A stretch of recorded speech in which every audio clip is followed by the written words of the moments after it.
اب ایک ترغیب دی ہے، حضرت ابو ہریرہ رضی اللہ تعالیٰ عنہ بیان کرتے ہیں کہ رسول اللہ صلی اللہ علیہ وسلم نے ارشاد فرمایا، جس نے اپنے ماں باپ کی قبر کی ہر جمعے زیارت کی یا ان میں سے کسی ایک کی زیارت کی، یعنی سے والدہ ہی فوت ہیں صرف یا والدی فوت ہیں، تو اللہ تعالیٰ اس کی مغفرت کر دیتا ہے اور یہ لکھ دیا جائے گا کہ یہ بری ہے، آزاد ہے،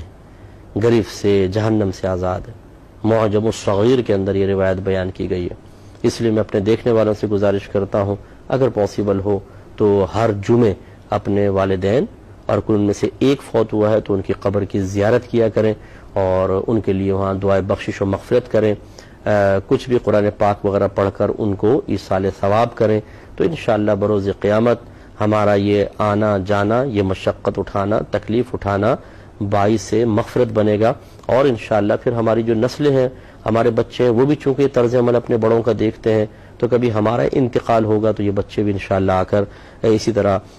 زیارت بھی کریں گے اور ہمارے لیے راحت کا سامان پیدا کریں گے۔ ایک اور روایت، دو تین بس میں روایت عرض کر دیتا ہوں، پھر ہم بخاری کی حدیثوں کی طرف آئیں گے۔ حضرت ابو ہریرہ بیان کرتے ہیں کہ نبی کریم صلی اللہ علیہ وسلم نے ارشاد فرمایا، جو بندہ بھی کسی ایسے مسلمان کی قبر کے پاس سے گزرتا ہے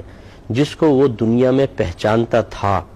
پھر اس کو سلام کرتا ہے تو وہ قبر والا بھی اس کو پہچانتا ہے اور اس کے سلام کا جواب دیتا ہے۔ یہ تاریخ دمشق کبیر کے اندر یہ روایت نقل ہے۔ تو اس کا مطلب یہ ہوا کہ جب ہم قبرستان جاتے ہیں اپنے والد کی، والدہ کی، بھائیوں کی یا بہنوں کی قبروں پر، یا دیگر کوئی رشتہ دار یا دوست جیسے ہیں، تو وہ ہمیں پہچان لیتا ہے۔ اس کا مطلب یہ ہوا کہ اللہ تبارک و تعالیٰ نے مرنے کے بعد بھی احساس و شعور باقی رکھا ہے۔ یہ نہیں ہے کہ بالکل انسان بے حس ہو جاتا ہے، کیونکہ جسم تو بظاہر بے جان ہے لیکن روح تو ہے، روح تو فنا نہیں ہوتی، اور اس کا تعلق کچھ نہ کچھ جسم سے قائم رہتا ہے،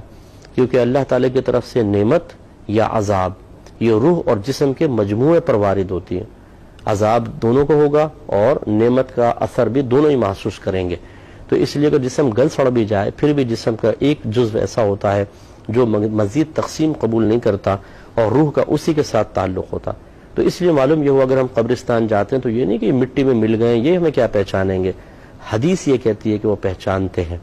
اور ایک روایت میں نے پڑھی کہ نبی کریم صلی اللہ علیہ وسلم نے ارشاد فرمایا کہ مردہ کسی کے آنے پر سب سے زیادہ انسیت اس وقت محسوس کرتا ہے جب وہ شخص قریب آتا ہے جس سے بڑی محبت کرتا تھا۔ تو اس لیے اگر کوئی آپ کا قریبی ایسا رشتہ دار آئے یا آپ کسی ایسے کے پاس جائیں جس سے بہت انست اور محبت ہے، سب سے زیادہ اس مردے کو خوشی ہوتی ہے اور اس کو راحت ملتی ہے۔ اس سے ذرا میرے وہ بھائی بہن بھی درس حاصل کریں جو قریب ترین رشتہ دار ہیں، بہت ہی پیارا دوست تھا، جگری یار ہے، لیکن ہم مرنے کے بعد ان کو بھول جاتے ہیں، ان کی راہ، وہ ہماری راہ دیکھتے رہتے ہیں اور ہم ان کی قبروں پر نہیں آتے ہیں۔ اس پہ ذرا توجہ کرنی چاہیے۔ اللہ تعالیٰ عمل کی توفیق عطا فرمائے، آمین۔ وآخر دعوانا ان الحمد للہ رب العالمین۔